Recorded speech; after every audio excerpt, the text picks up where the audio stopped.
talk about the VOD and the silver screen.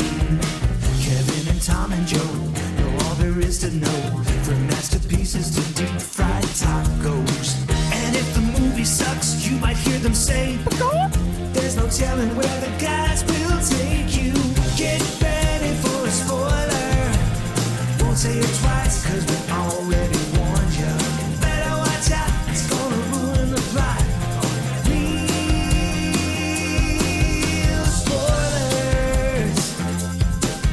Real spoilers.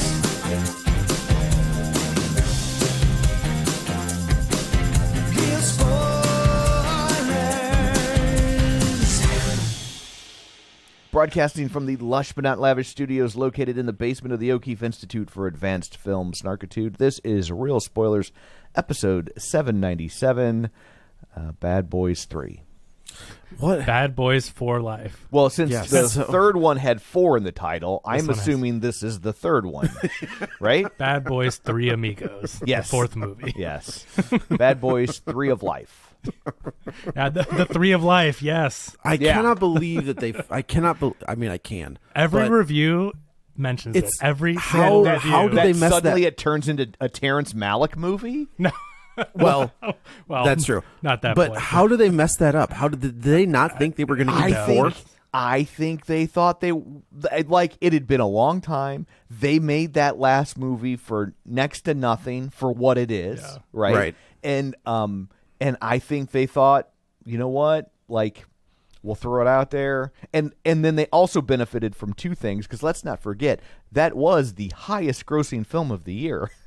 Right. And that year was 2020. It came out in Yes. January 2020. It came out in January, so it was really probably the only movie that had a full theatrical life cycle, right? Yeah. Oh, maybe. Yeah, and so And it was good. Like, it was good. It just like It was a fun movie. like expectations were low, but it also was a great action movie. Yeah. So it just had that 1-2 punch, and and so and then they there shot themselves in the foot with the title. and then it didn't have a lot of competition, and so it just kept churning money at the box office in a way that nobody anticipated, and then of course ends up being the highest grossing movie of the year because everything shut down, right? Right. It obviously would not have stayed the highest grossing movie of the year because I believe Top Gun was supposed to come out that year, right? Top Gun would have. was it smashed delayed? I didn't remember that. Oh yeah, it was delayed, and they were. That's right, 'cause they were waiting leaning for on theaters. They were Yeah. leaning on Cruise hard to put it on streaming, and he was like, "Eat a dick," and everybody thought he was an egotistical prick. Now, in fairness, he's an egotistical prick, but he was right. he was right. a correct Right. egotistical prick. You can say a lot of things about the guy, but I Yeah. mean, he's a star. He knows the business, and He was correct. That brought it prick back. did not have correctile dysfunction. he was right that movie needed to go to theaters and be seen in theaters. And if your movie is going on streaming after only 1 to 2 weeks, you may want to speak to Tom Cruise. Yes. for advice. Yeah. so let's introduce ourselves. This is Joe. This is Kevin. And this is Tom. Before we dig in, shameless plugs. Don't forget we're available on Apple Podcasts, Spotify, Google, TuneIn, iHeart. Nope, not Google. They stopped doing podcasts. YouTube Music. YouTube Music. Sure. Oh my god. Which means that we now have to sing. Joe? No. Good, because you would sing something and we'd have to pay for the rights. I know that's probably true. We'd have to pay for it. Yeah. It would drive our show into bankruptcy. Even if you sing something in the public domain, Yeah, that would do it. It would drive our Just show that extra editing into time bankruptcy. would do it. Which is a convenient time to segue into talking about our Patreon. Patreon.com/Real Spoilers, where for $5 a month, you get all sorts of bonus content, all the Matt Bassler you can eat, and we like you extra. We've got a doozy coming up for you guys. So we decided to take a break from our Marvel series before we get to Phase 2. So I know Joe's excited to get to that one. We recorded Phase 2. It's done. So we decided with the re-release of Star Wars Episode 1, The Phantom Menace in theaters, celebrating, I don't know, 25 years or whatever it was. Yeah. We decided we would go back and watch that fine film. And Holy discoveries were guacamole. made. It's a doozy. Sexual though. awakenings. Oh, yeah. I mean, answers a Keira lot of Knightley and questions. Natalie Portman. No, you were going on and on about Jar Jar, if I remember correctly. I'm just Oh, glad that's true. I'm Well, just he glad had it the- wasn't Anakin. No, it was not Anakin. Not have until to- episode 2. Yes, you have to at least wait until episode 2 to start your slash fiction. So anyway, go to the Patreon. We go in depth. We passed the runtime of the film. I took a screenshot and posted. I'm like, well, we're 2 hours in and we're still talking, so this is going to be a doozy. And We it almost is. passed the production time of the film.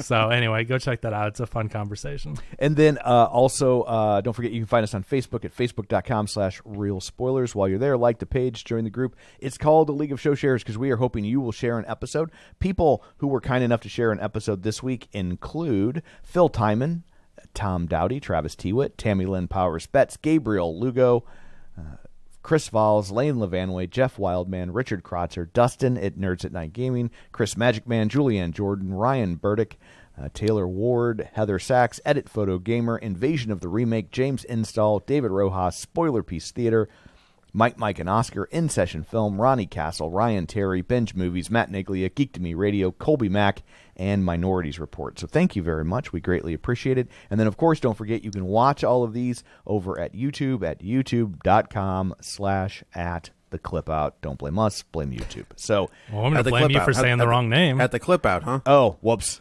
Okay. Yeah, because we have the right thing. We don't have to say the at. So where can At they find us? youtube.com/@realspoilers. There we go. That's an @ sign, not an ampersand, not a hashtag. Correct. Don't type in @ Not an Enye. So, Maybe I haven't tested that yet. yeah. It's possible. So, anyway, there's all that. Bad Boys, So I didn't- Ride or Die. I did not see 3. Really? What? Oh, Yeah, you missed out. That was a I fun think- movie. I think I was on. I don't know where I was, but Are I did you not. sure? Or is this another No, I'm positive. American I'm positive. Ultra? Did you go Yeah, look this it is up a- to make sure? This is not a Kevin Brackett situation where he just assumes he doesn't on an episode. So I will say there are some things that I didn't know going into this movie. So I didn't know Will Smith had a son, and I was like, "Who is that?" What I'm like, "Oh, I should have." Yeah, that's a major spoiler for the third one. I did not. Well, okay. So the first two don't follow any. There's no like characters that come back in 2 that were in 1. Like Taya Leone doesn't show back up. Well, I mean, 2. other than the captain and everything. I mean, well, there's different. Those are main characters, but like this is They haven't this is had like very- a world building universe Yes. of Bad Boys like they're attempting now. Oh, this is the beginning of them. These movies are basically Mission They're turning into the Impossible Fast and movies. Furious. I was thinking the same thing watching this, which I was like, this is the movie Fast and Furious thinks it's making. Sure. But I would but I think also there's a lot of influence from Mission Impossible because of with they're always Tom Cruise is always on the run. They think he did it and they're tracking him down. It felt very much because that's every Mission Impossible movie, right? Like at some point they should be Yeah. like, Ethan Hunt's a good guy. Like no matter what you think this evidence is, like haven't they learned the guy saves the world every time? But they Look, get man, into that when that guy reloads his fist, his beard grows. He's got to be the bad guy. And I also think that I know you guys are pointing to Fast and Furious, but there was a time where we went, oh, Fast and Furious thinks they're Mission Impossible. Yeah. You know what I mean? They became That's fair. spies and they're on the run. Also, It's- like I Fast and Furious has much bigger stunts. Although I enjoyed the stunts and action in this movie way more than I did in any of the Fast and Furious movies. Well, I think the difference is it's the filmmaking. These are the guys who did 3, and then they went and did Batgirl, and apparently Batgirl was unwatchable, so they shelved it. Which if you've seen, they also directed Miss Marvel, Oh, is that right? which has great camera work. Oh, So- I didn't know these guys did. These Miss guys Marvel. directed I did Miss not Marvel. realize they did Batgirl. So they did Bad Boys 3, they did Miss Marvel, they did Batgirl, and they did this. We've seen 3 out of 4 of them, and they've been excellent. So you're going to tell me Batgirl was just... I will say I didn't know that they directed Batgirl, and until now, when I heard that they shelved Batgirl, I was like, well, in the abstract, I agree that that's not cool to do, but ultimately, I don't care that I'm not going to watch a Batgirl movie. And now I'm kind of like, oh, I think I might have liked to see that. That's Well, so I do wonder if it's not the direction that was the issue, but maybe the script. Well, I think what really happened was it was a streaming only movie. Yeah. So they knew that they would just get views out of it. There was no way to make it quantifiable. And then the DC universe is rebooting. So they Right. said, well, we'll take the write down because this isn't going anywhere and it's just going to drop on streaming and be confusing. So I really think it was collateral damage. I It don't could believe be. with these guys and the way they make films that there wasn't an exciting action movie in there. Look, nobody bats 1,000, not even Spielberg. Sure. Right? He hid Hook. And No. Get out of here. but even Spielberg says Hook is not good. Just He's wrong. putting that out there. I know he's but wrong. The creator of the project is no, you're wrong. But, once you release something into the world, though, it's art and people can adopt it and take it. And there's a lot of people that have misinterpreted that movie and think it's good. No, I totally agree. So anyway, Man, I'm so glad I got the heat off of me. That was so good. Yeah, you got yours, buddy. You know exactly. But so like maybe it wasn't good, but I also can't imagine that it was bad. So bad as to be unwatchable. Yeah, for given when what we we've get seen movies from like these guys. when you get movies like Madam Web right. or things That like was that, it's like That was bad, that right? was unwatchable. There's no way. I think honestly, again, it just didn't make sense. It was just like, well, why? Why would we do it? Zaslav, the villain, is all about making himself money, and the way that he does that is he has to either get the studio out of debt, more debt than they're already in, or make profit, which I don't think any of these are in profit, but if their debt goes down, he gets a bonus based on it. And so he looks at it and he goes, we dropped this on streaming, is it going to give us $50 million worth of subscriptions? And the answer is no, because we all know like the streaming thing does not make sense on paper. You can't say, oh, we dropped this one movie and spent $300 million on it and we got 300, there's just no way to really correlate it. And so he said, well, so if I get us out of 50 million in debt, that helps me get my bonus, that makes the shareholders happy. So it was just a straight accounting decision. And again, we don't know the quality. I'm not saying, it could be bad. We don't know. But my guess, based on the creatives, is that it was just a simple. I think there's also a version of events where if the movie was actually good, or dare I say great, yeah, then what are we doing here? Rebooting it. That makes the situation worse, right? Right. If you've already decided to pull the plug on that direction of DC movies, and then you put out one that's really good, well, shit. And now James Gunn is forced to use her as Batgirl, because then people are like, we loved it, and you took that away from them. You're right. So again, strategic. I don't think it's a quality issue. I think that's BS. But again, we'll never know, and it's sad because these guys, to the point of all this that we're talking about, have a brilliant vision. They are the evolution of Michael Bay, right? This is Michael Bay in the 21st century. This movie doesn't feel like... It is hard to dispute that. I agree. This movie does not feel like it's knocking off Michael Bay. It doesn't seem like you get a director coming in and trying to like make what they think a Michael Bay movie looks like. Yeah, and it comes off as a cheap imitation. This is not that. These are guys that grew up watching Michael Bay films, watching action films, and they use technology and drones and innovative camera rigs to do all this amazing camera work. And it's what Michael Bay movies have evolved to in the current day, and it's so fascinating to watch stuff we've never seen before.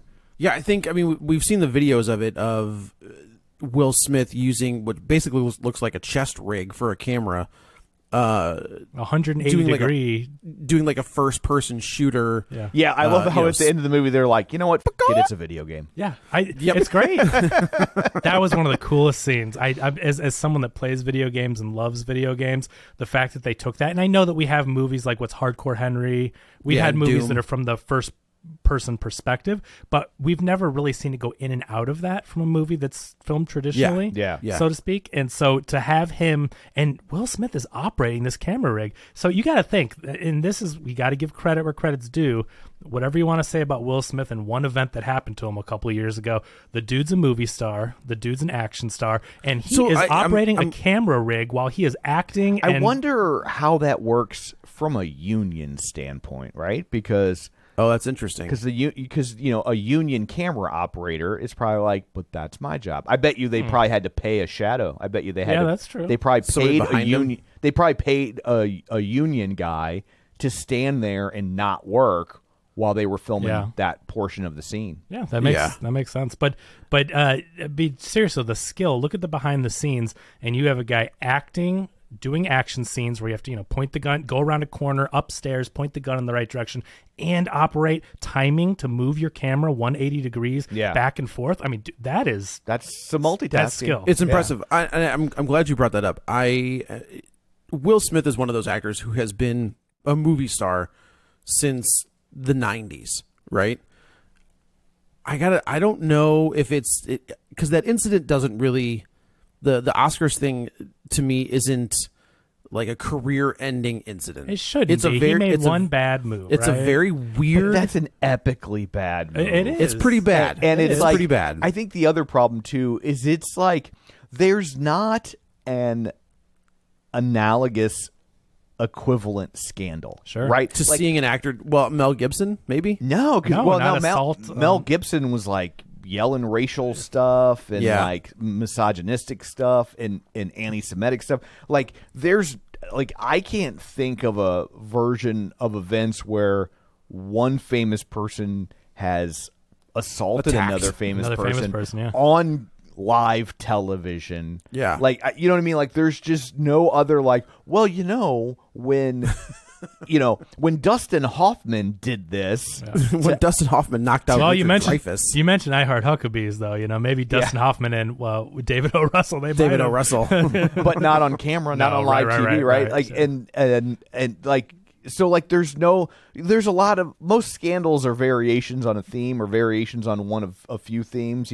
Oh, you got caught Right. with a hooker, or you're doing drugs, whatever, and they kind of know, the PR firms know what the path back is from that, Sure. if there is one.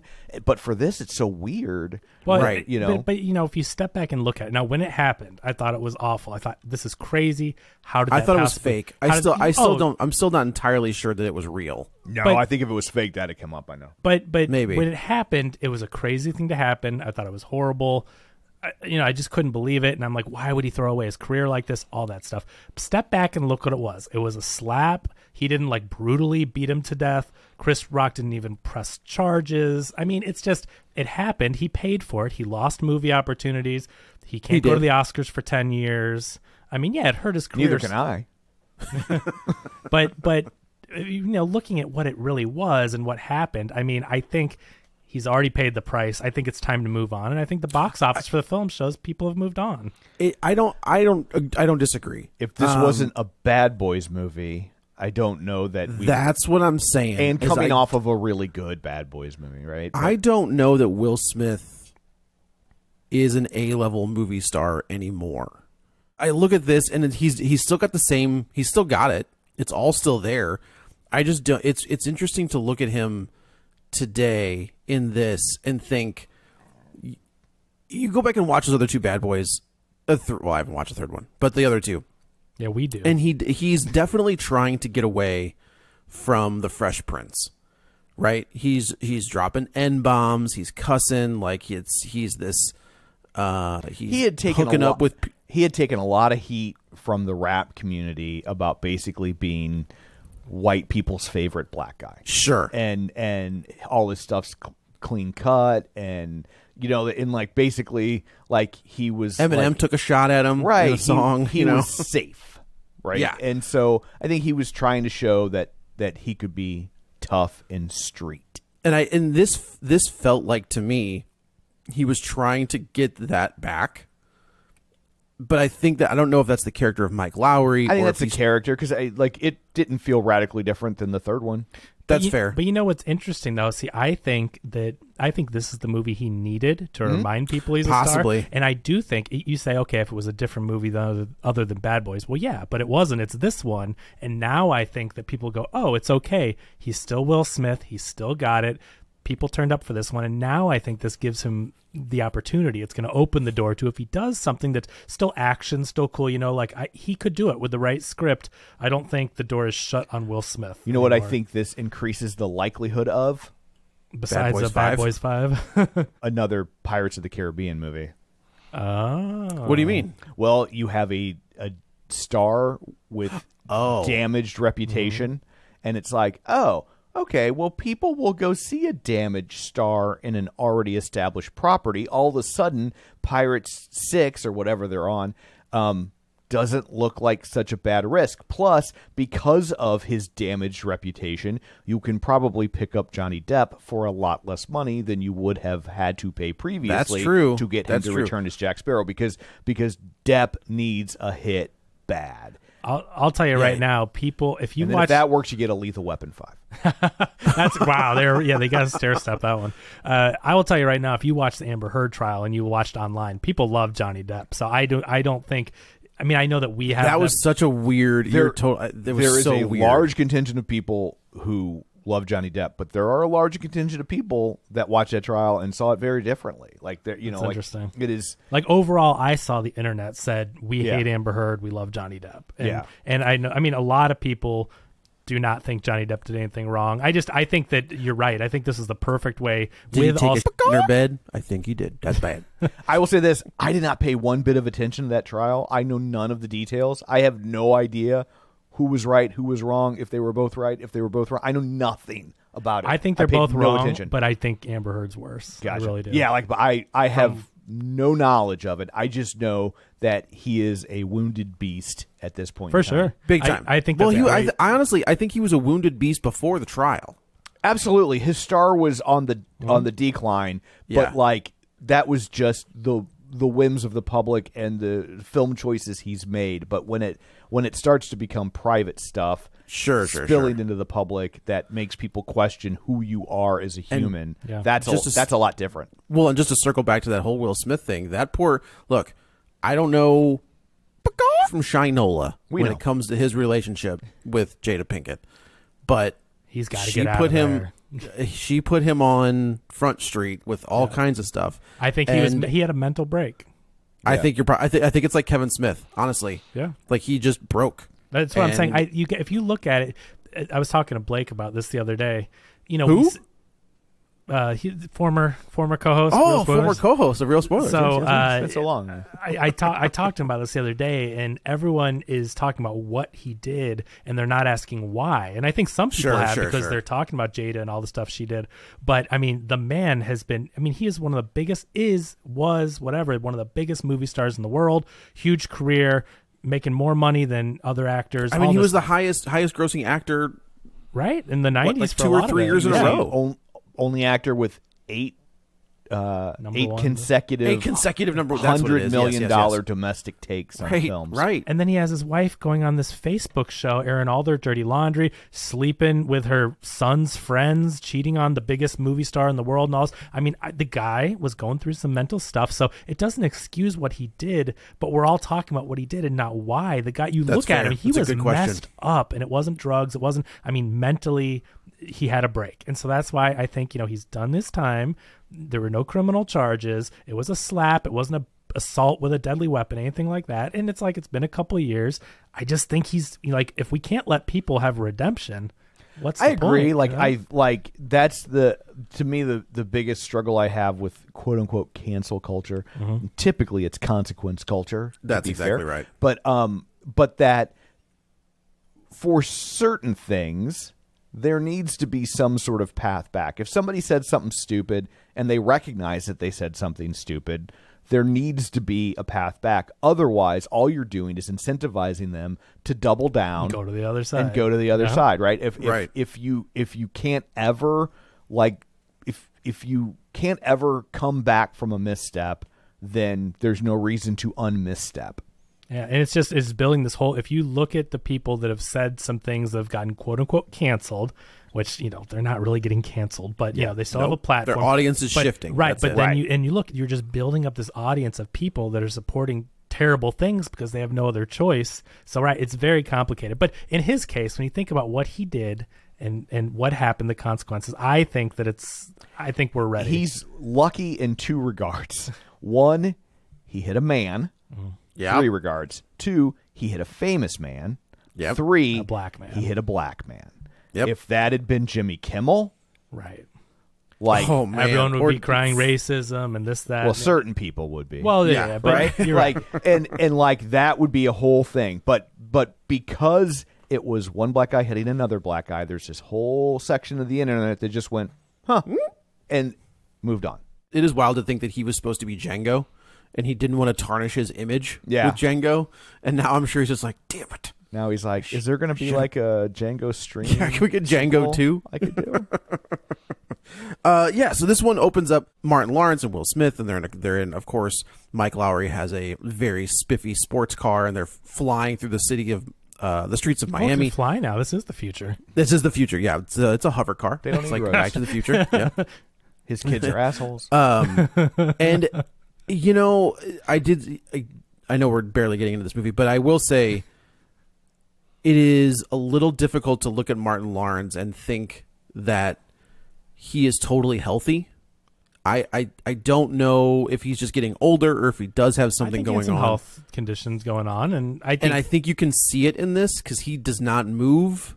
They intentionally shot this movie to where you don't have to see him kind of running from point A to point B. Like when the camera cuts away from him and cuts back to him, he's already where he's supposed to be. Like Floyd the which I think Barber is in the smart. last 3 seasons of Andy Griffith. That's exactly right. He had a stroke. There's a scene in Andy look- Griffith. I have to tell the story where they're all in the living room and they're like, let's go in the kitchen for some pie. And then Floyd the Barber is like, ooh, I'll sit here. Like, and then they all leave him in the living room. I think I've seen that parodied in something before. That's hilarious. Like, look, I think Martin Lawrence is one of the most influential stand-up comedians probably the last 30 years. He's another one who had hit after hit after hit in the late 90s, early 2000s. Yeah. Well, he did the Big Mama's House, Black Not even Knight, those, but but he had a like lot of Blue comedy. Streak and Right. all kinds of stuff. Not even they're And part of it. They're all part of it. he- You know, he Big yes, hit sitcom? absolutely. Yeah, sitcom, massive Martin, sitcom, yeah. massive sitcom. And it's interesting to see, well, it is a little sad to see that maybe his health isn't in the best. And he's still out there and he's still trying to do the Martin Lawrence thing. And some of these jokes, and I don't know if it's the CG, but some of the jokes did not. Like the whole thing when he goes to see the guy at the club and he's trying to get this, like, it just did not I work. love it. I thought it was so funny. I thought he was. Oh, man. I thought he was firing on all cylinders. We got to remember, Martin Lawrence is almost 60, right? That's we're true. We're That's so true. used to watching these action stars like Stallone and Will Smith. Yes, Liam Neeson, you know, to a certain extent, not Fences, that's his kryptonite. But we're so used to seeing stars at an older age do this kind of stuff. But Martin Lawrence didn't hit the gym. He wasn't a physical type of action star, Yeah, right? yeah. Like, so that wasn't his thing, and he has aged unlike an action star. And so he's 60 and he's still out there doing it. So I think we just have to remember that that's not typically the role he plays other than Bad Boys movies. And again, he was more of the and even then comedic. they're writing in health issues for him. Yeah. Right? They were. Like they're making it a Right, plot right. point to, you know, but yeah, him and Will Smith are definitely in what I like to refer to as the McHugh phase of their career, which That's is a the very good call. 1974 Yes. John Wayne John cop Wayne movie. Yeah. And it's like, you know, like where you're just like, really? We're supposed to think like we all know you've got one lung. Well, that's right. kind of, you know, in this movie, I'm just going to do it. The fact that we get the son-in-law and the son of both of these characters, and they are both the Reggie scene for me steals the Best movie. best scene in the movie. Hands Best down. scene in the Easily. movie. It was incredible. The Yeah. theater popped like Oh my nothing God. else. It was That was great. Yeah. It's not often I laugh out loud at a movie, especially these sorts of movies, and that was The fact that it's the great. same kid. yeah. It's been the same kid the entire time. Reggie's character arc from Bad Boys 2 to this movie, who has always just been the joke. And I love that they don't completely even let him off. I mean, Yeah. at the very, very end, they do actually end up, but they they're like, almost he's don't. Still, but that's what I'm saying. I think it's so funny that he does that, and they're like, nah, this is a man's grill. He just killed 15 Yeah. people. single-handedly. After that scene, I'll tell you what, you know, I'm not one to like hoot and holler, like clap into a movie. I wanted to start clapping after Same. that scene. Like, it I was could very not good. hold. I was so weird where my body went to clap. Yeah. in a movie theater. It was amazing. Yeah. But you're right. But anyway, go back to the being. I just worry that we're going to get a John McClane Jr. kind of situation. well, what And- they're You know, doing right is, now I'm like maybe but what they're doing Yeah. is they're setting up the new Bad Boys. They They're- each have a son that's right. they're right. fast and furiousing Yes. it, right? Like Well. they're building out their cast. Yeah, the they're gonna bad have guy to from find- the last one is now on the team, right? They're Like, going to it's- have to find a way to retroactively say, Will Smith's son didn't really pull the trigger and kill Joey Pants. But look Maybe it was somebody But else. look at what they all do. That's the Yeah. thing, though, with these movies. There's Well, always some at reason. least in the Fast and Furious movies, they somehow find a way to redo, you know, Jason Statham or whoever, and they're like, they weren't really bad guys. I like it better that he did, right? Like that it's I like agree. he was on the wrong side and he's trying to figure out how to get back to the right side. To me, that's And more now- interesting. And and now That's his the dad is a redemption. fugitive. yeah. Absolutely. So they start But off yeah, the so movie- yeah, so they are going to Bachelor Mike Lowry's wedding, who I guess he's marrying his therapist from the third movie. Is that right? Is that who this person is? I don't remember. I think so, Like, but I maybe. can't Okay. 100% remember. Yeah. They do the whole speech and they do His this physical whole thing. therapist. Is that who it is? Yes. Yeah. Oh, because he gets shot, right? I And couldn't he's- remember if we actually saw her in the last one. In the beginning of the movie 3, he is laid out for a while, and then he wakes up and goes back to duty, and Okay. so it's Yeah. from that whole thing. Yeah. Got it. This scene, I think, has my favorite line in the movie when he meets one of his ex-girlfriends at the wedding, and he's like, "Hey, I'm really sorry. Like, I did a lot of stuff I shouldn't have done. I was not very mature back then." And she's like, "Mike, you were 50." Yeah, right? That was good. I do love that. Yeah. Well, that's so. Was she in the third one? I have no idea. I don't. Okay, so I don't. this- but- I don't know that I've ever rewatched any of these movies. I've It's enjoyed the them captain, in the right? moment. It's the new captain. She's the new captain. She's Yeah. the third one. Yeah. Yeah. Okay. She's Well, it's the in one the first that, one. like, It's in the first one. It's Tay Leone, Mm-hmm. but there's like a little bit of a thing there. But then she's basically the Joe Pesci. and the second one, it's Marcus's sister. Yeah, which they bring up, which I think is very Mm-hmm. funny. It's Gabrielle Union, Is it? I can't remember. I think, in honestly. 2. I think it is. That's who that is. Okay. And then, but yeah, he's always kind of had this. He's just been a bachelor, and he's been doing his own thing for for so long, and now he's settled down. He's getting married, and in that process, at the wedding, Martin Lawrence has a heart attack, and this was a very. Oh no, this Clerks is- 3. This was. I haven't seen that yet, and I feel bad that I haven't seen that yet. It's fine. It's okay. it's well-made fan. It's better than service. Reboot. It's enjoyable. The Reboot is. I think his best is Clerks 2, but Clerks is great. Clerks 2 is amazing. So he has his heart, and this was a very weird scene because it doesn't feel like it's coming from any bad. Like this whole thing, this whole dream sequence is filmed in a way.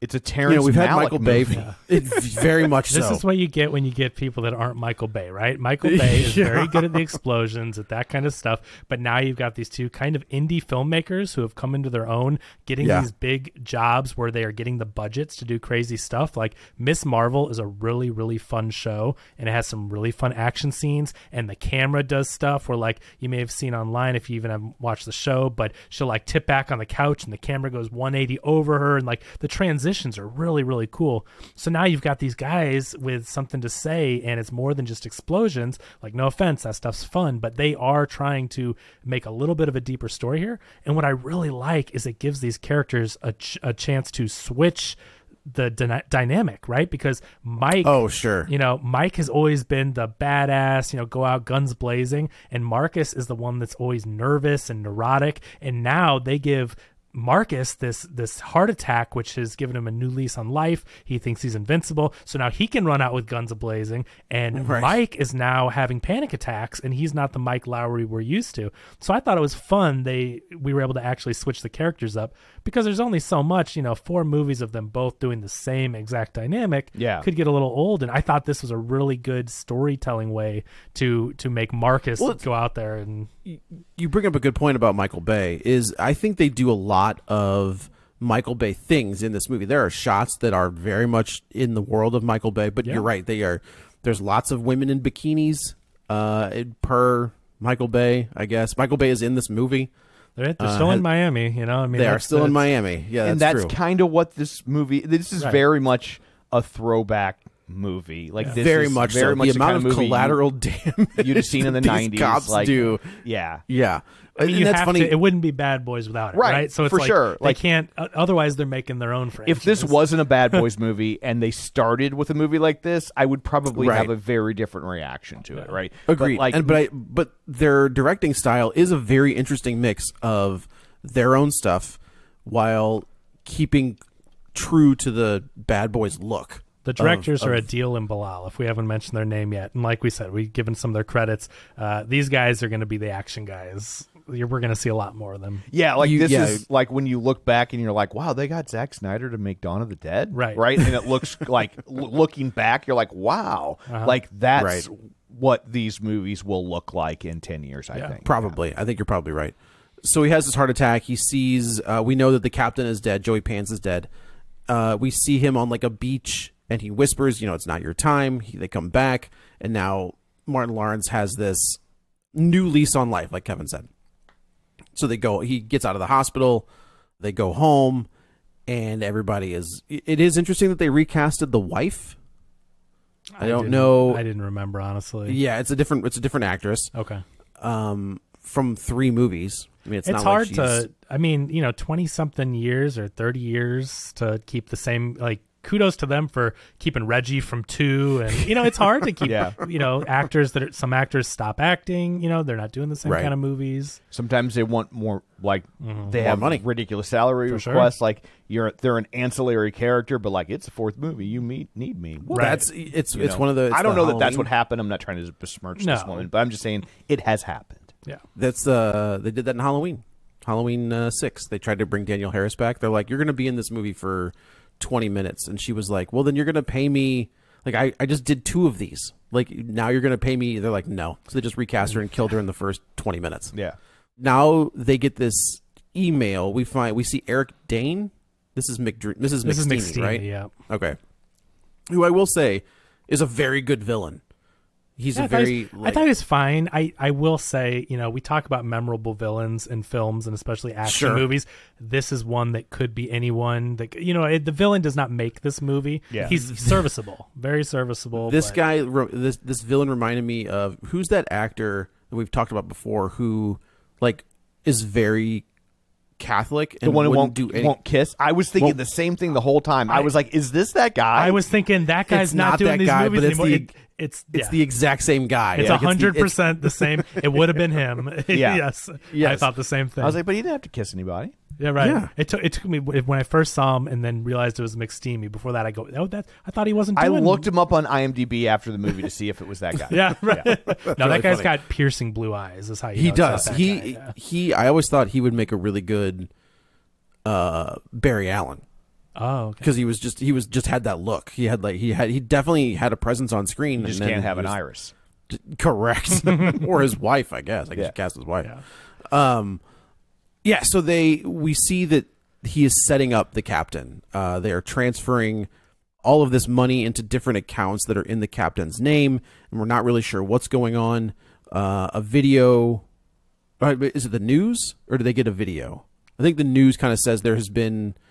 They're investigating. Basically, they're There's investigating an internal this captain investigation. for- right. FBI is there. They're setting up the dead captain to make him look dirty, and they're going to have to go clear his name. Clear his name. Because these And- guys that are doing it, the bad guys, we find out are the ones that were really running drugs. And But this is what I'm talking about is like none of these movies have ever connected to each other besides characters. Like this one, they reference the drug bust from the first one. They reference the drug bust from the second one. the second one was the drug one. Mainly. No, the first one is they go in like the first one is they make a massive bust. It's ecstasy, and then right? no, that's the second one. Okay. So in the first one, there's like a giant like heroin bust. Gotcha. But then all of those drugs go missing, and that's kind of Taya Leone is like the one witness. that you haven't seen. The bad guy is the wife of the guy from the second, so they have connected from. Okay. The third one connects to the second, and then you're saying this one connects to all of them. So they've kind of been doing it. Well, then where's Taya Leone?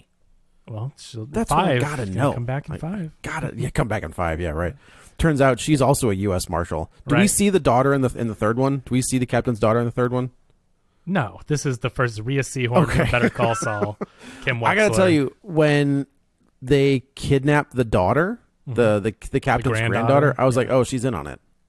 But I was like, When they doesn't introduced the make any daughter and the sense. granddaughter at the wedding, I was like, oh, hostages. Yeah, right. We're supposed to care about these characters, so we're attaching them to a character we already know, Right. so they can be hostages later. I in the do film. think it's really funny that the captain's daughter is like this, because the captain is he's not wormy, but he is like the typical 80s Yeah. captain, right? He's like, you bastards, like you're running up the bill.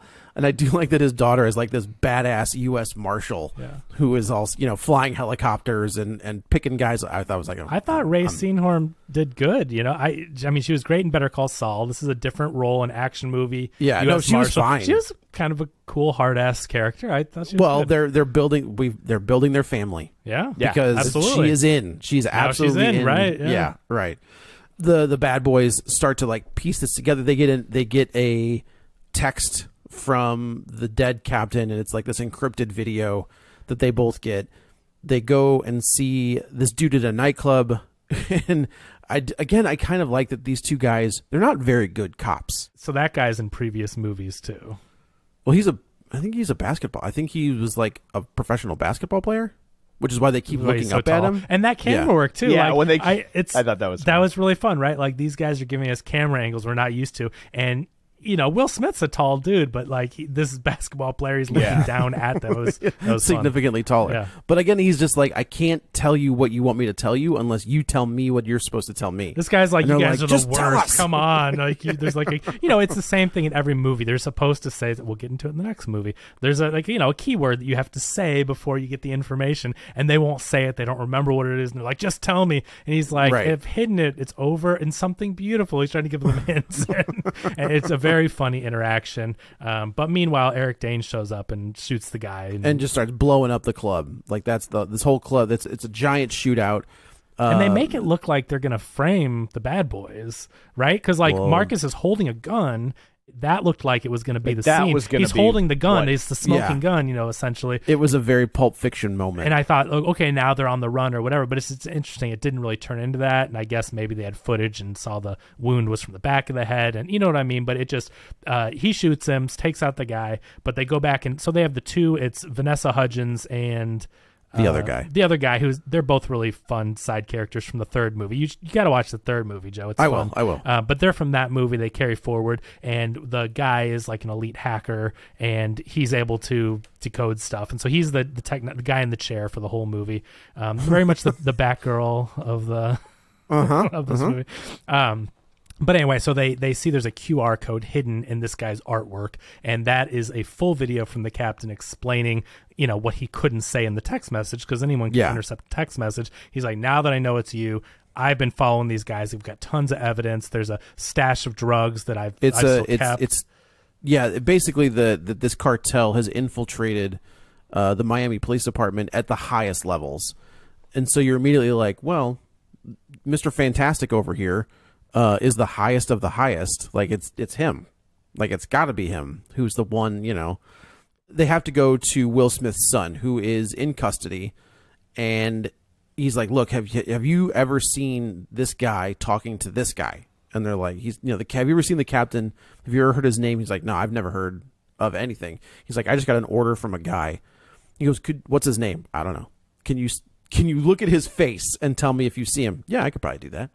So then they organize basically Con Air, where they're like transporting. And I do like that the daughter of the captain is like, no, this guy is like a hardcore assassin, and you're going to transfer him with his dad, who has openly said, I will do anything to get him out of prison. Well, this is a terrible idea. Remember, well, you may not remember, but in the third movie, Will Smith's Marcus's son kills the captain. Yes. So his daughter, the U.S. Marshal, is clearly not too happy with this guy. No, and rightfully so. Yeah, but she says, like, which I think is kind of crazy in the police station, but she's like, if I catch this guy in the street, I'm gonna kill him.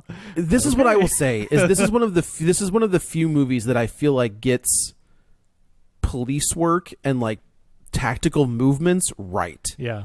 You know, like I've definitely been in situations where, you know, you say things in front of other people that you work with that you probably shouldn't say, or, you know, say, you know, because you're with people of the same profession. And it's fine, especially in a Bad Boys movie. But it was fun. There's an FBI investigation going on, trying to, you know, say it was the captain. There's all these other people. That guy, she's like, kill him. I'm like, oh, wow, okay.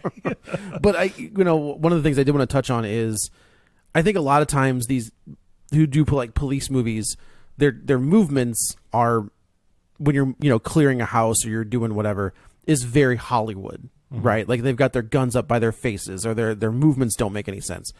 This is the first time I remember seeing when they're clearing buildings, their hand movements were right. They weren't like, one of the things that drives me insane is when they pick up a weapon or they have a gun, they pull it from their holster and they rack the slide, or they, I'm like, you're wasting a round. Like, don't do what, and they never do that. They never do that in this. The way they move around corners is absolutely how you're supposed to move around corners. So I appreciated that. Yeah.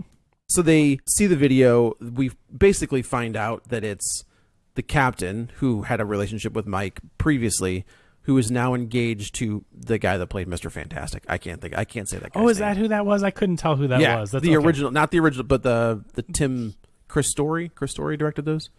Yeah. The Jessica Alba, Chris Evans. Okay. But Alexander Ludwig is the hacker guy that's on the police force. That is the kid I couldn't remember from the last movie. But yeah, he's good. It's like Ian Freud or something. I don't know. Ian Gruffold. There we go. Yeah. He was Mr. Fantastic. Yeah. We basically find out that he's the one. He's the guy who has been feeding information, and again, when the reveal happens, I like that his wife or his fiance doesn't do the typical thing where she's like, it's okay, I understand, blah blah blah. She turns on him immediately. And sets him up, and he's just like, what? Wait, what?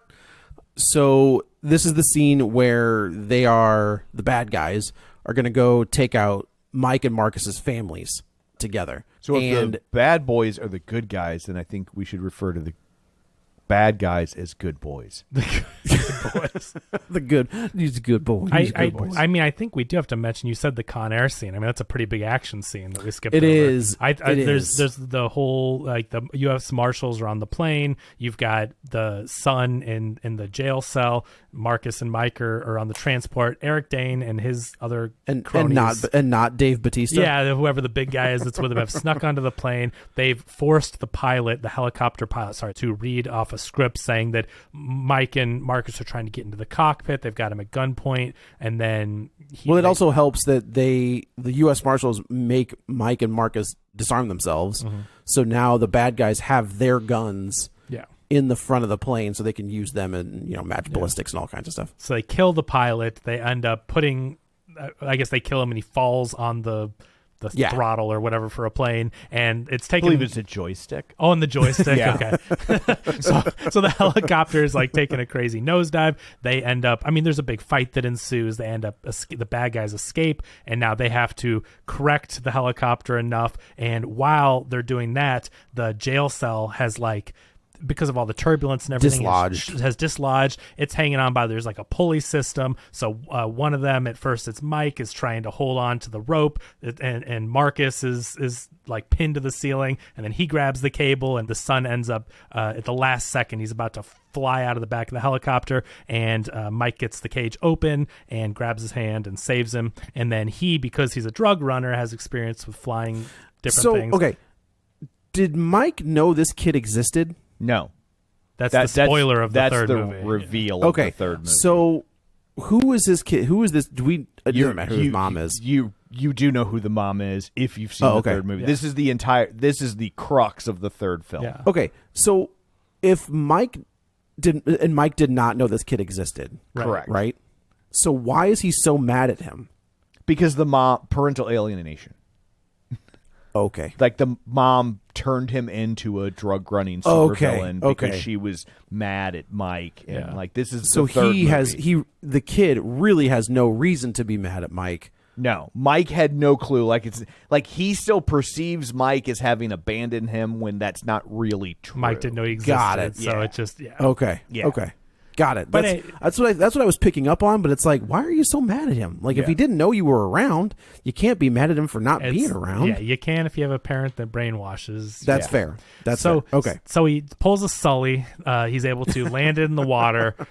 They kind of escape, but now there's a manhunt going on. So the Ray Seahorn character, the captain's daughter, is trying to hunt these guys down, especially the son. But now it looks like, because of what they made the helicopter pilot say, all three of them are fugitives on the run. So they're trying to clear the captain's name, their own good name, and they're being hunted by the good boys, or the good boys. The good boys. The good boys. The good boys the are hunting them. guys. And then Eric Dane and the actual bad guys are trying to kill them. So well, yeah. So we get the reveal that the U.S. attorney has actually been working with Eric Dane, and they've been trying to get the drugs into Miami.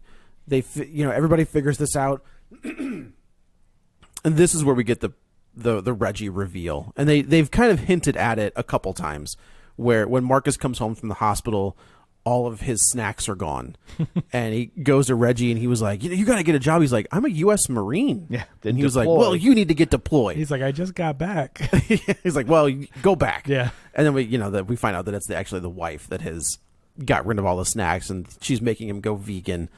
And so they end up getting in contact. We find out that there's hit squads that are going to both of their houses, and he sees Reggie on the ring camera, and he was like, hey, look, there's people coming, you need to like protect them. And he was like, you got it.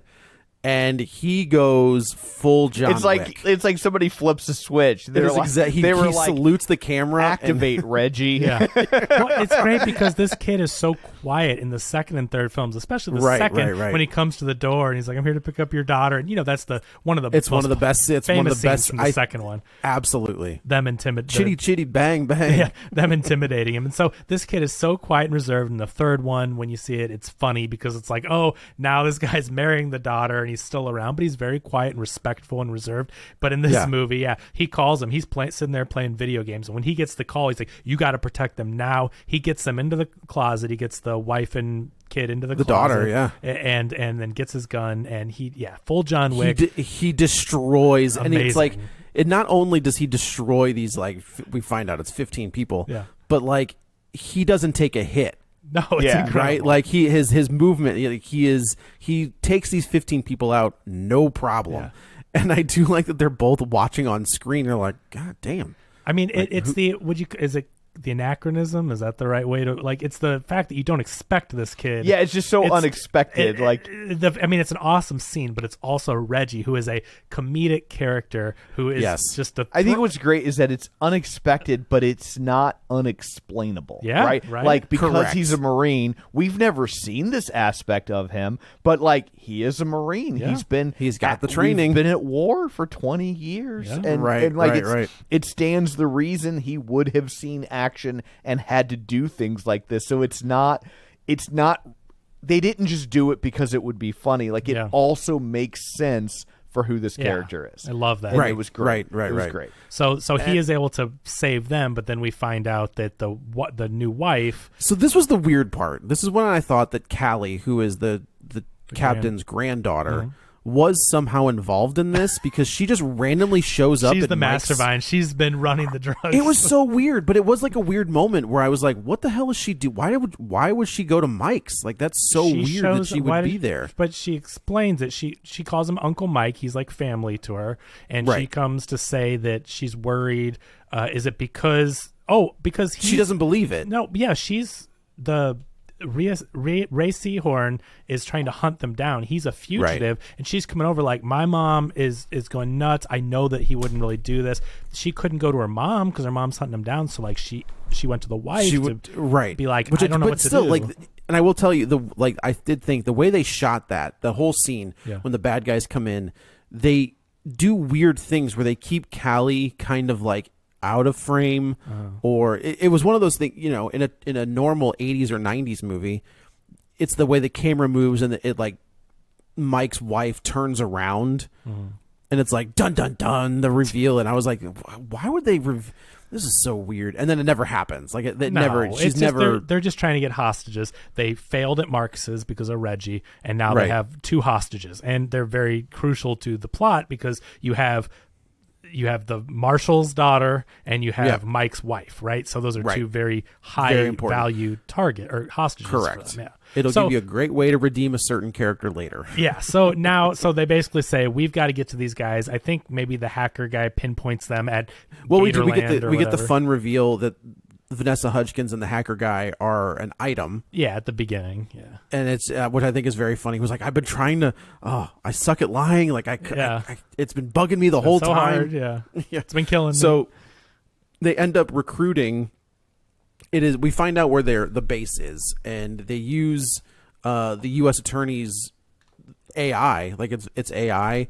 So the captain sits down and starts talking to her now ex-fiance, and you think that she is kind of sympathetic and she understands, and then just as they're about to kiss, you hear Mike's voice in the told the captain something, and then somehow they knew they were coming. So he's like, "How? It's one of two people. It's either the captain or the politician he's running for mayor." Yeah. And I do like the scene where she's kind of letting him talk and keeping him going, and then just as they're about to kiss, you hear Mike's voice say, "We got it," and we find out that they have been letting him talk so they could use his AI basically to mimic his voice. Yeah. And so Mike calls Eric Dane and says, "Hey, I've got the hostages. This is kind of fucked up. I'm gonna meet you there." And we find out that they're at like this weird decommissioned, I guess it's like an amusement park or like an aquarium. Gator park. It's Gatorland. It's like, is that a real thing? I mean, there's things like that in Florida. Like, I guess that's true. Yeah. This looks like more of an amusement park hybrid of a little very low end. Yeah.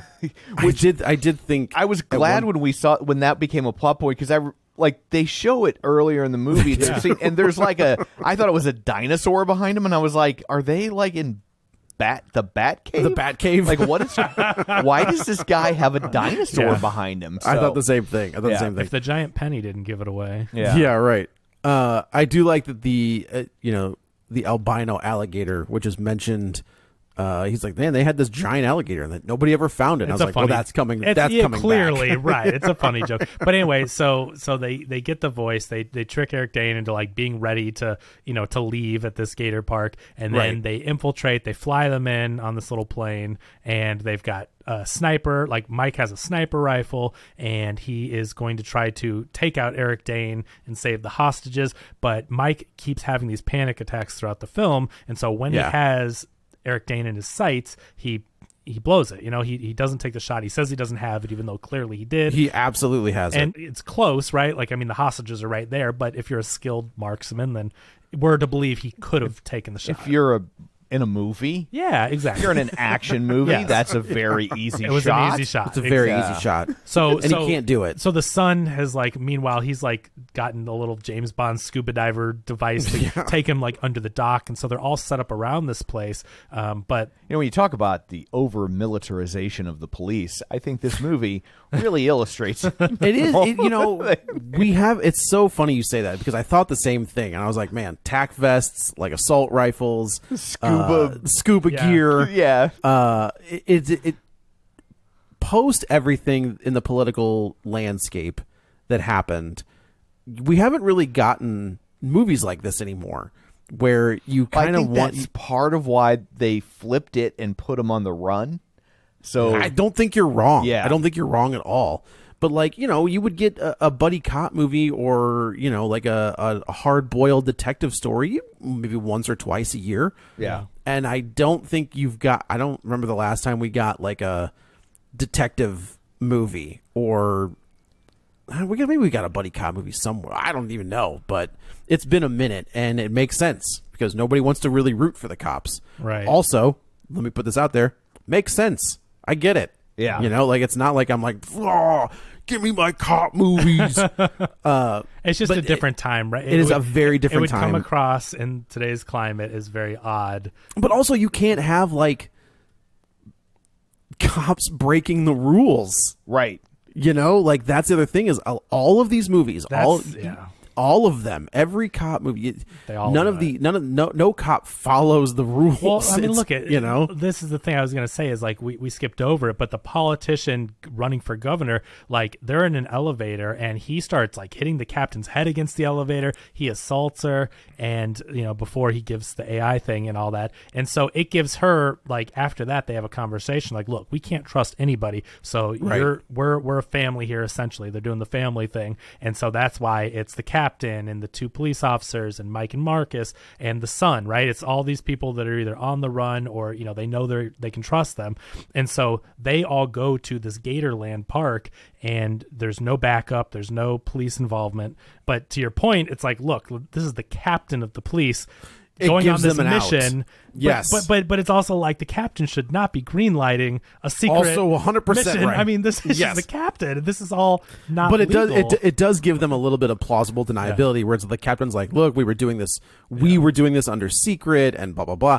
It's not just Mike and Marcus running off on their own. Right. You know, So there's a little bit of it's not John McClane in Germany. It's a or wherever he mixture went. of like walking the line, but it's a movie at the end of the day, right? It's correct, what we're here for. correct. So anyway, it just everything goes to and essentially they have to just start. This is the crazy shootout you've seen clips of with Will Smith and the camera. The bad guys retreat into the lobby of Jurassic Park or whatever this is, you know, right? and so then they have this crazy rig on. They do the amazing first person camera work.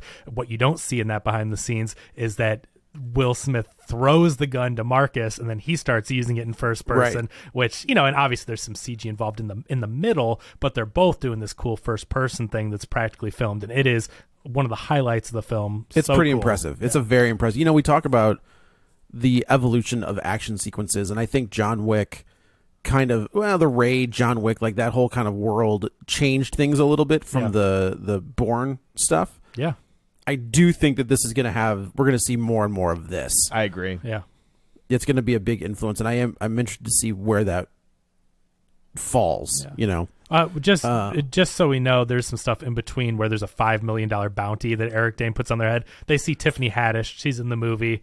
It's because there's a scene. I do like how they pay homage to different movies. Like "Sing Us a Reba Song" is clearly a Blazing Saddles take. Yeah, you know, and then you actually get Reba the fact that they got Reba to do Bad Boys. I thought was pretty great. Right. So that was really funny. You get a Michael Bay cameo, right? Michael Bay cameo. Yeah, he hits Will Smith with a car. For some reason, you get that guy on the internet that's always just showing you videos and then making a face. That was wild. But for the social media, for the Gen Z, you have to have influencers now just showing up, and it's not that egregious. If you didn't know who he was, it's fine. You know? I hate that guy. It's Kobby Lame is his name. I hate that guy. I'm so sick of seeing that dude. He's the number one most. It's the same joke over and over again, and it's just like him going. It's dumb, and I get it, but good for him. I mean, he got paid, and he's getting paid. I don't begrudge him that. I just don't like it. Yeah, but you know, you'll see this more and more. We've talked about it. Five Nights at Freddy's. They put influencers in movies now because then they can share clips on their social media. It's smart marketing. Yeah, and I don't think it distracted enough because he's just a passerby, for sure, right? To where it wasn't egregious. But because I think somebody says like, "What was that?" And he's like, "I don't," right? Because it's like he's like, "Did you see whatever?" And he's like, "Oh, it's a good gag, I think, for what it is." But then and the other one is at Gatorland when the governor guy is trying to escape or whatever, and then he falls down through the glass, and he falls just like Hans Gruber in Die Hard. Yes. So, I was thinking the exact. I mean, it's clearly on purpose because his arms and everything, and I just love that these guys are paying homage, not in a super wink cheesy way, but like clearly these guys grew up on these action movies for sure, and I just love the influence that they sprinkle in there without being distracting. It's fun. No Wilhelm screams, I will say, right? I'm done with that. Give me the homage and get rid of the Wilhelm scream. Right. Well, when you're talking about action movies too, I just want to throw in one that I don't know if it was intentional, because it's a lesser film, but at the end where Mike shoots, shoots the bad guy and he clips. It's Speed. Well, I was gonna say it's another 48 hours. That's the ending of another 48 hours. Because I knew it was something. Reggie Hammond's like, shoot him, and he shoots the bad guy through Reggie's shoulder, and he's like, you shot me. Yeah. No, well, it's also Speed. Like he shoots Jeff Daniels. And like Jeff Daniels has a line where it's like, "You're getting a medal for shooting me, you little prick." I thought the same. I thought the same thing when he shot him. I like how they changed it up a little bit because instead of like shooting through him, he basically just shoots him in the vest to throw them all off balance and off guard, and then shoots the Eric Dane in the head. But so he basically gets them back. But then now the U.S. Marshal is still coming after the She's son, coming. right? She knows where they've we, landed. We got to say, the son has some awesome action scenes. This guy, He does. If Yeah. you want to He- set up these characters for spin-offs, like the son is really good at the action scenes and Yeah, saves the granddaughter. Mike says, look, you need to protect her at all costs. And, this is where the character turn for him starts to happen, because he does kind of soften up when they're on the run, but not totally, like not all the way. I like how he's like, this is stupid, and walks away when he's trying to like, come on, let's huddle up. You guys or are the whatever. worst fugitives He's like, ever. Yes. Armando is the in the car, character's name. he says, like, did you ever love her? And Marcus is like, he's trying to talk to you. And, he's doing the whole thing. And so he's starting to soften up. And now Armand has to fight off again, like, 5 or 10 guys to protect Callie. But in the process, I was like, man, what would be kind of wild is if they kill him. Like, that would be a wild turn. He's not totally redeemable. Like, he did kill the captain, who is this kind of beloved character throughout 3 movies. Yeah. If they just say that he sacrifices himself to save this girl, I was like, that's a good way to turn. That would be your typical redemption of a character that has done really bad things, but they die protecting. Not in the hero. Fast and Furious movies. But I was going to say, if you've seen a Fast and Furious or Mission Impossible movie, they can't do that. Correct. He's family now. He's family now. So he saves Callie. He is pretty badly beat up. He's stabbed a bunch of times. Yeah. They end up in the woods, and this is where we get the confrontation between the captain's daughter, Mike, and Callie and Armand. Like, it's this kind of like Armando. Armando, sorry. It's this standoff, and the Callie jumps in captain's- front of him. And Well, the captain's daughter gets there first, and she's got him point blank. Like this, he even puts his hands up because he cannot defend himself. Yeah. And Callie jumps in front of him and says, please don't, like, he saved my life. Mike shows up, and he was like, look, he did some bad stuff, but he's not a bad kid. And this is wild. They let the U.S. Marshal lets a known murderer walk. she should have said, And I he's don't now care. running for president. Yeah, right. Now, don't but that's the thing. care. I don't care. Yeah, right? No, she did the opposite. She goes, okay, I care. Yeah, I care. I care. And she lets him go, which I just think is wild. But right, like It's I get wild it. than any other. It's a bad boys movie. Like, it Yes, has I know. basis It- in reality, yes, but That's what I had to keep telling myself. not where I what was we're like, This doing. is insane. Yeah. How is So Fred he gets- Flintstone operating that car with his feet? It makes no sense. Will Smith gives him what I think is cash, and says, "Go south and just keep going." Basically until this thing Please burns promise out. me you won't sell any more drugs. Stop doing Yeah, crimes. stop selling drugs. I keep thinking when they let someone Stop escape. killing police Like, captains. yeah, like I know that he's helped them and everything, but you let this guy go, and it's just like there's just this understanding there, this unwritten. It's like, now you're not going to do any more crimes. no more right? drugs, Like, right? No more drugs. He could just leave and then be the head of the cartel now. Yeah, they've killed all of the. He could be the new Eric Dane. It's his only skill set. Yeah, right. But now he's going to leave and start a farm. What's he going to be, a somewhere. one-man A-team? Yeah, Yeah, it's not like. Also, he can't go and join a police department. He's got a record, right. Though well, maybe. I don't know. Have you seen Scream 6? They don't care. They don't do any research. That's true. Wait, Remember, that's the crux of Scream 6. The police Oh. captain that they've done no background. but he was okay. But he was already a police captain. He just turned after his son died. Spoilers for Scream I'm just 5 talking and about 6. research about connections to things that maybe you should. That is true. The fact that nobody puts together, like, wait a minute, this guy. Okay, all right. I guess this is all right. You could transfer to a whole new city. Whatever. So anyway, so they all live happily ever after. Like they want to be. They're doing the Fast and Furious thing so much they cut to a barbecue where they're all They hanging did, out. yeah. And I have to turned believe Katie that and was I a go, direct shot. Yeah, are they gonna have Coronas now? Like it's Yeah, at the end right, of right, every right. Fast and Furious movie, it goes to black and then starts with them at a barbecue with handing Coronas out. Yes, but correct, this correct. is another one of the funny scenes though, where they're trying to grill. Mike, This is great. Marcus doesn't even want Mike to go and grill. He's like, the grill's sacred, whatever. This is my thing. And then Reggie comes with his plate of chicken and is like, permission to cook my chicken. influencers, and they look at each other and they're like, no, get out of here, Reggie. Go get the spoons and the plates or whatever. But Reggie's sitting there just staring, like not in a bad way, but he's just doing his Reggie thing. And they're like, man, he looks something in his eyes. He's I do like the line where he's like, he's still there, isn't he? Yeah. He's like, and, oh yeah. And Marcus is like, Mike, he killed 15 he did kill people. 15 people. And he's like, I'm gonna let him cook his chicken. And then they turn and they're like, yeah, he does look kind of crazy. He's like, go ahead, Yeah, Reggie. he's like, do you see the look in his eyes? And then Mike is like, I'm gonna go set the table, and they're both like, I'm gonna go get the potato salad. And then you get the first smile out of Reggie. Any emotion, you never, even though he's doing this cool stuff, he never smiles or anything.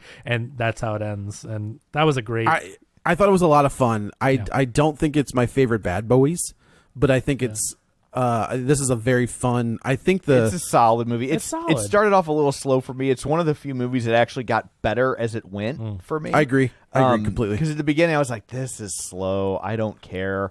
But then it really picked up steam and. Yeah. I do think part of that is because it's Will Smith, and you're just still not sure how to feel. Like, it's just kind of like, what does he I don't know. still I really have it? wasn't Is he thinking still- about that. Like, there's the scene where Martin Lawrence is slapping him, right? Well, which I is- wanted to bring that up. Yeah, I think that's and- a very good. And honestly, I didn't even see it in that context until I read an article about it later, and I was Yeah. like, "Oh yeah." Oh that's man, right. I mean, when So, I thought that was brilliant though. The scene that Yeah. we're talking about is at Gatorland. Will Smith is having the panic attack, and then Martin Lawrence starts slapping him, and he even says, Yeah. he goes, "Just because you've done bad things doesn't make you a bad person." I mean, it's a direct commentary on the slap at the Oscars, and I think that scene being in a mainstream movie that's good, that's making a ton of money, will make audiences either consciously or subconsciously rethink. And I saw an article on Friday from Hollywood Reporter or Variety saying that Will Smith's agents have been quietly reaching out to studios this last week to see if there are any roles available for him, which I think is interesting because, like, in the past, it would have been Will Smith developing a film and saying, this is the movie I want to make. And now it's like, hey, guys, you got any odd jobs I could pick up? So, but you know what's interesting? I do think that as bad as that whole thing was, I mean, financially, Will Smith is fine. He's got tons of money. Yeah. He's going to be comfortable. This may have him take on some more interesting roles, right? Because when you're not getting the big A-list properties, he doesn't necessarily need the money. So to build his reputation back, other actors have done this, right? Where we see them, they used to be a big star, and then they kind of go away, and they get that role that brings them back. Johnny Depp. Is it Johnny Depp? Robert Downey Jr. Like, those guys are prime examples. John Travolta did it twice. John Travolta. John Travolta, who, man, I was just thinking about him the other day, is the fact that he got like 2 bites at that apple and still kind of mucked it up. Yeah. You know? Like, I mean, it is, I hesitate to even say mucked it up. Like, it is difficult to consistently make hit mainstream movies for decades on end. Very few people can pull that off. And when they do, they go back to the same Stallone. He's still trying to do the same Rocky movies, the Expendable movies. Like, he just keeps... Even John Wayne, like, I think he only ever made one true sequel, but he was making, am I going to be a cop, a cowboy, or a military man, right? Like, it was just that those things over and over and over again. So even though he wasn't making sequels, he was making sequels, right? Like, so I think Will Smith needs to go the route of like Adam Sandler did, and now The Rock is doing. They need to make some A24 movies with the Safdies. 7 Degrees of Separation. That's a good movie. Well, that had its own controversy back in the day. It did. What was that? I don't know. I think he was too young, right? No, he was. So he plays a con man who is like pretending, I think, to be gay, and his character was supposed. Was it Anthony Michael Hall's in that movie? I think so. They were supposed in the play, because it's based on a stage play. They kiss, and Will Smith refused to do the kiss scene. Correct. And they were like, "But you're playing a guy who's pretending to be gay or is gay. Like, it's kind of crucial." And he wouldn't do it, and they had to film around it. Like, They'd film around it. Yeah, you're right. Yeah, like that was. I think today that would have probably been career ending. I think it absolutely would have been. Yeah, well, they would have, at that point in time, they would have just fired him and gotten, because he wasn't like a huge movie star yet. But no, I think it's like his first movie, I think. Is it? I knew it was very early in. It's very early, yeah for sure. But yeah. So this was a fun This movie. was a blast. Like I- It is. It's I a good. I can't believe This there is a have been perfect summertime movie. Yeah, I can't believe there have been 4 of these movies, and I ended up liking all 4 of them because on Yeah, paper right, I should right. have no patience for this franchise, and it has been an enjoyable run. This is exactly what you want to go to the movies in the summer and see. right? absolutely, This For is- sure. 100%. Yeah. So anyway, I guess that's it for this one. Let's go around the table, and everyone can say where to find them. This is Joe. You can follow me on the Twitter at JoeyButts, BUTTS21, also on Letterboxd at the same. Now, I will say, on Letterboxd, I am starting to do, I'm starting to watch movies with my 13-year-old.